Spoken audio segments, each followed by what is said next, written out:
Hello, y'all. So this is going to be a July recap. I know it's August. Excuse me. Excuse me again. This is going to be a July recap. Excuse me again. I drank sparkling water. I'm sorry. July recap of all the films I watched in July.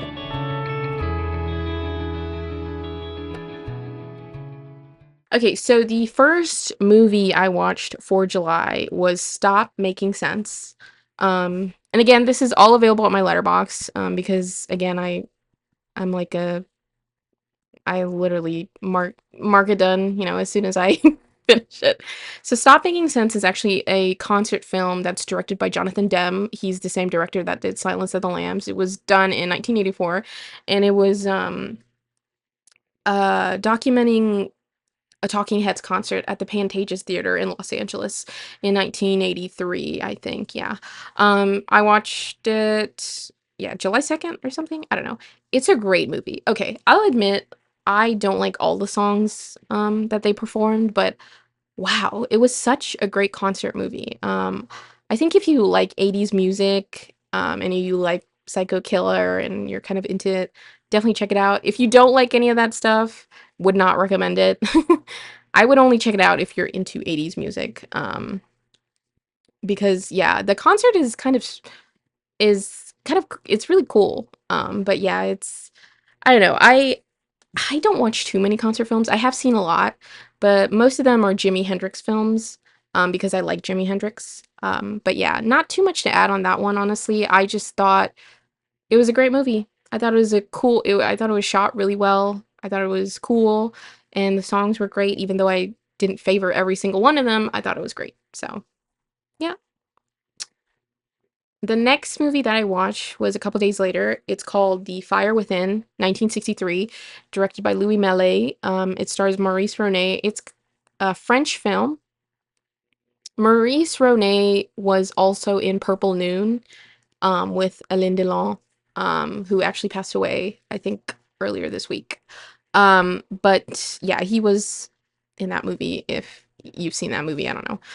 But yeah, so basically, The Fire Within stars Maurice René, and he stars as an alcoholic, well, a recovering alcoholic who has been staying in a detoxification clinic for a couple months, I think 2 or 3 months, and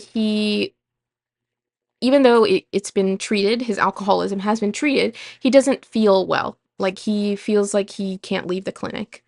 And his wife is living in New York and pays for his treatment, but does not contact him directly. And so, with this, he intends to, trigger warning, suicide. So, intends to commit suicide. But before he does that, he takes a ride to Paris, because I think it's on the outskirts of Paris, the clinic, and to meet up with his friends. And so, obviously, a very depressing film. So I do not recommend this if you are not feeling well. You do not want to watch this film. And I definitely can see a lot of people watching this film and being like, "Oh, this guy is so annoying. Like, all he does is, blah blah, complain. It seems like he's always upset."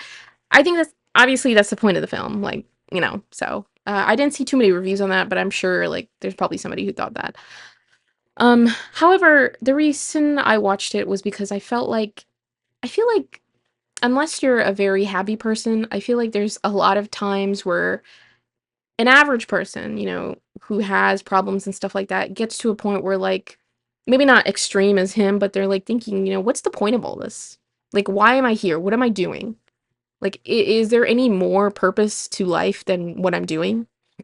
And I feel like he definitely does go through that. He's like, yeah, I'm cured, but like, what is the purpose of all this? What's life? And I read a lot of the reviews, and I think one review that I liked, which is by Ronan Doyle on Letterboxd. He says people always like to label films like The Fire Within as depressing. A depressed central character aimlessly walking through life, gradually realizing the utter irrelevance of his very existence, desperately determined to find something, anything, to make life worth living. It may not be cheerful, but this is the kind of story that, to me, is nowhere near depressing.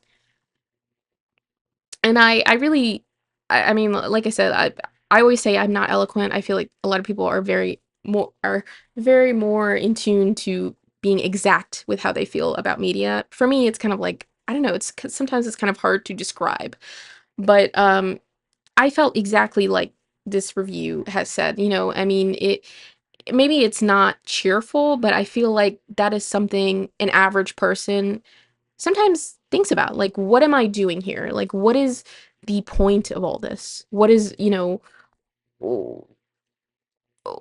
what can I do to make this purposeful? Is there anything I can do to make this purposeful? And I feel like, maybe, of course, it's not everybody, but I feel like, somebody who thinks a lot, like me, probably gets to that point where it's like, what am I doing? What is the purpose of this?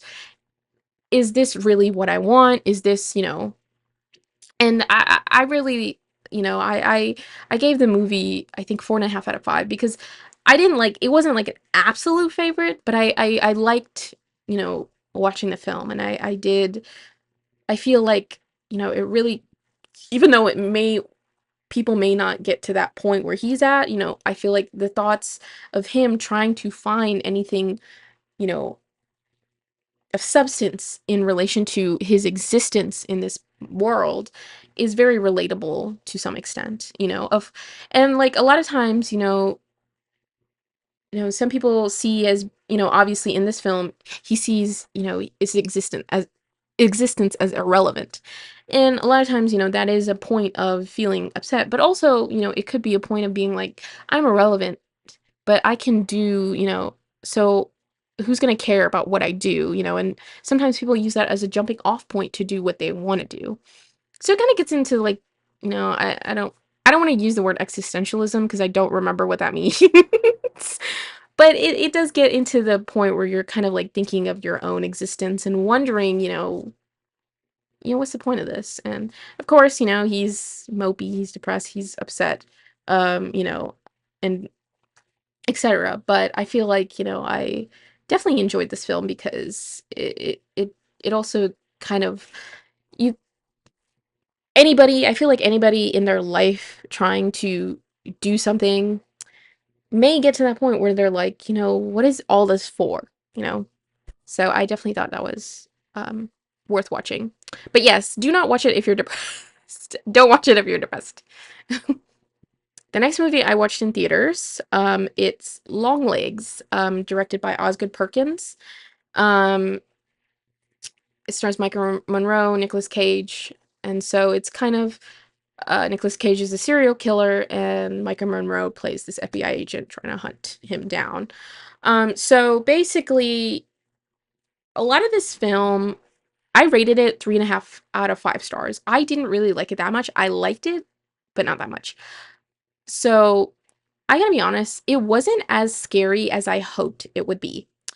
Yes, there was a little bit of suspense, like, I mean, a little bit of, like, jump scares and stuff, and, like, the way Nicolas Cage looks in the film is honestly scary, and it's very dark, ominous feeling, but did it actually jump in the realm of, I am legitimately scared to watch this? No. No, absolutely not, which disappointed me. And then they were, like, on their social media campaigns, because obviously nowadays a lot of movies market on TikTok and stuff, they were like, oh, this movie is like the next Silent of the Lambs. Wrong. Sorry. Disclaimer, everything in this video is my opinion, so, if you don't share the same opinion, I should have said this at the beginning. Don't share the same opinion, that's totally fine. I don't see any fault in it, but don't attack me for my opinion. But in my opinion, no. Wrong. Wrong. This does not have the same caliber as Silence of the Lambs. Even though Silence of the Lambs isn't necessarily like jump scare, like horror, you could feel the suspense, you could feel the buildup. Longlegs had no any sort of buildup. Like my friend Haley said, she was like, I was spoon fed, like, this, I forgot what she exactly said. But basically that. It's like, you didn't get, there was no wondering. You were just kind of like quickly given everything, plot wise. So I don't know if they were like, trying to get this movie done so fast or something, but it just felt like that, which disappointed me. But I still gave it 3.5 out of 5 stars because the the acting, the setup of the film, the design of the film, I really liked it. I loved how they made it kind of look like a retro sort of film. I love the colors, the the way they shot things. I really love that. I thought it was like a work of art, honestly. But it's unfortunate that the story itself, the progression of it doesn't really live up to the visual aspect of it at all. So that was just my opinion on the film. It wasn't that great for me. The next one I watched in July was 20th Century. It's a 1934 film directed by Howard Hawks, starring John Barrymore. And yes, that is, I think, the great grandfather of Drew Barrymore because she's from a long line of actors, and Carol Lombard. So basically, John Barrymore stars as like a Broadway director, producer, and he trains Carol Lombard's character to become the next big actress. And then she gets involved with him romantically, and he's like very controlling. And so she's like, I'm not gonna do this anymore. Or he's like always thinking she's cheating on him, blah blah blah. So he follows her, etc. And she gets tired of it, goes into movies, and then he runs into her again. I honestly thought this was gonna be a really funny, like, good film, but I did not think. I only give it a 1.5 out of 5 stars because I just felt like it was such a letdown. Like, you got these good talent, like, great talented people, but the story itself just felt so eh. Like, it wasn't funny, it wasn't interesting, didn't really hold my attention that well. Um, it like, in comparison to other films I saw with Carole Lombard, like My Man Godfrey, it wasn't as, like, endearing as that film, you know? So, yeah, I didn't like it that much, and I would not recommend it, so yeah. But there were definitely a lot of reviews of people liking it, but yeah, it just was not my cup of tea, honestly. Next time I watched in theaters was Maxine. So I hadn't seen any of Mia Goth's films, like X or Pearl, before this, um, And and I gotta be honest, I don't think it's really relevant to see, those films. I don't think it's that relevant. I think maybe the first film, but I'm not gonna say it's, required.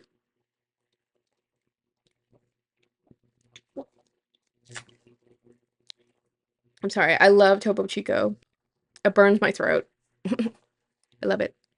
But anyways, it's not necessarily required to see this film, but I think she does reference there is, like, a reference of, what of the first film and characters in the first film.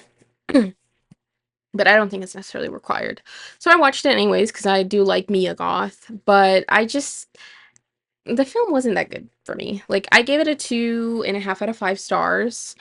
I feel like I like her character, but the story itself wasn't necessarily interesting for me or anything of substance, really. And I hate to say that, but it just didn't really resonate with me in the sense that I liked it so much or anything like that. And I don't really have any reason. I just did not like it. I was just kind of like, eh, okay. Next. So we're nearing the end of July, and towards the end, I watched Midsummer. I honestly, um, Midsummer, it was made in 2019, and it was directed by Ari Aster. I'm sure a lot of people have probably seen it, so I'm not gonna get into the rest of it. But, I was very surprised. I really, really liked the film. I thought it was, definitely, obviously it wasn't like jump scare horror, but I thought it was ominous. I thought it was interesting as well. I don't know much about history of like Sweden or anything like that, so I can't say anything if it's like supposed to be a historical, thing or anything like that. But I thought it was very, very interesting to see.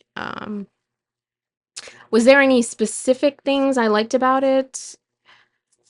I can't say. Like, I feel like this is definitely one of those films I do like, and I feel like the execution of the story is great. I feel like the characters are, interesting. But do I have like a very specific statement on why I like the film? Not really. It's kind of hard to describe, honestly. That's why sometimes, like, with some movies, I don't really have extensive reviews on them because I just don't know how to really explain why I like a movie.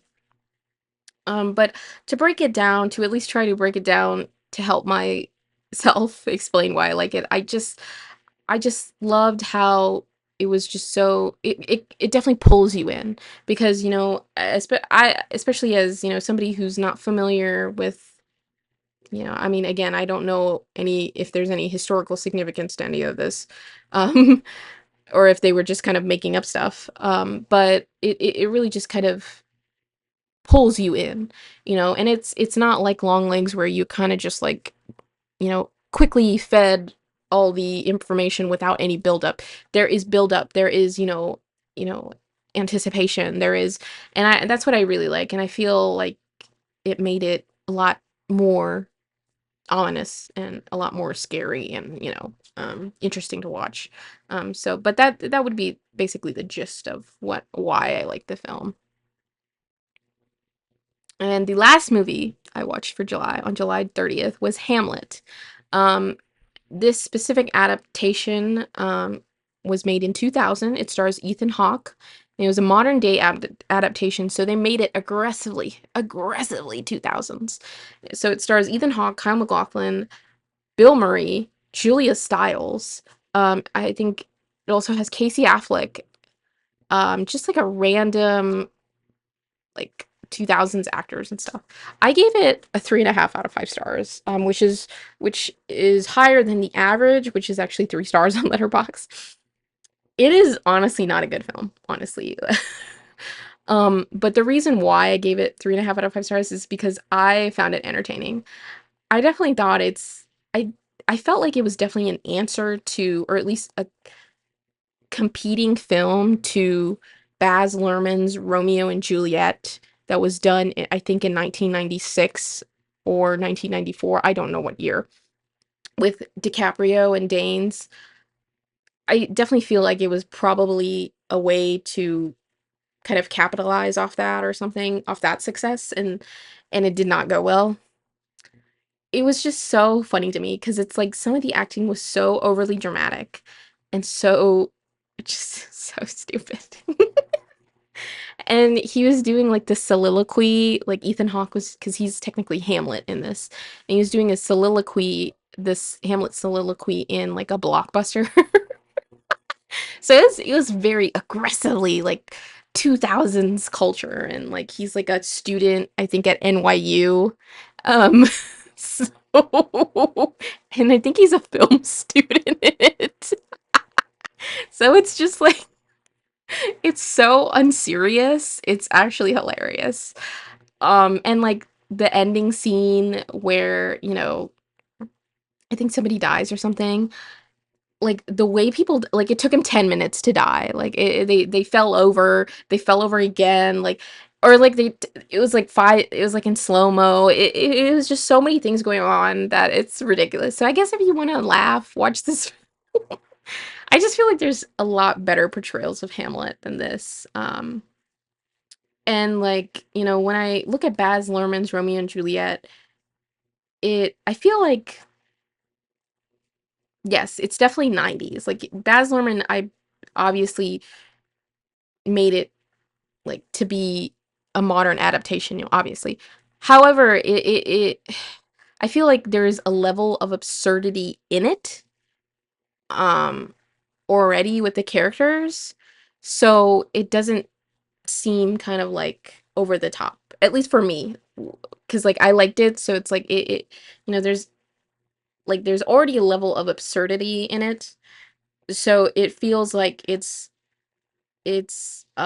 enjoyable to watch. With this one, it feels, they're trying to be, it's obvious I think they're trying to be more serious in the tone of this film, and it does not land well.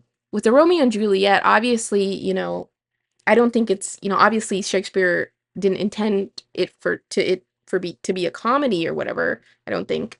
But I think with how the movie was done, they kind of just adapt the absurdity of like a modern adaptation, and everything, and it just kind of it fits well. With this one, they're trying to be serious, too serious that it comes off really dumb, at least in my point of view. So yeah.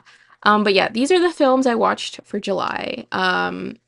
Thank you for watching if you stayed. Again, I yammer a lot. I'm sorry. I suck at talking very concisely. But yes, I hope to do an August recap of all the films I watch, probably by September 1st, and I will post that video. But yes, thank you for watching. All of this is also on my letterbox, so if you want to follow me on there, that's great. If you ever want me to follow you back, just tell me. I don't know if people want me to, so just tell me. Because, like, people don't tell me, and then they follow and unfollow, and I'm like, okay, well, because I don't really care, so. But yes, whatever. Thanks for watching.